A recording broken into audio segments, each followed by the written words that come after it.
Setelah banyak menerima hujatan dan tuduhan negatif dari publik tentang sikapnya pada Paula Verhoeven, Baim Wong buka suara dan memberi banyak bukti jika ia tidak pernah berniat menyuruh anak-anaknya menjauhi Paula sebagai ibu. Baim Wong kini membela diri lantaran merasa bingung banyak orang yang malah membela Paula Verhoeven dalam proses perceraiannya. Baim Wong dengan tegas membantah tudingan bahwa ia menjauhkan anak-anaknya dari Paula. Ia bahkan mengaku selalu membujuk kedua anaknya, Keanu dan Kenzo, agar mau bertemu dengan ibu mereka. Mantan kekasih Marshanda ini bahkan sampai meminta bantuan pihak lain agar anak-anaknya tak ketakutan dengan ibunya.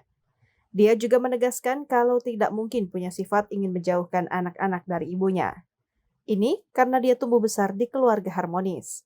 Gak mungkin saya suruh anak saya benci pada ibunya, gak mungkin lah, katanya. Dia bahkan punya ritual rutin pada anak-anaknya sebelum atau setelah bangun tidur, yakni mengelus punggung dan berpesan agar terus menyayangi Paula, ibu kandung mereka. Hanya saja, reaksi Keanu malah berbeda karena selalu protes dan seolah tidak mau ada mama di hidupnya lagi.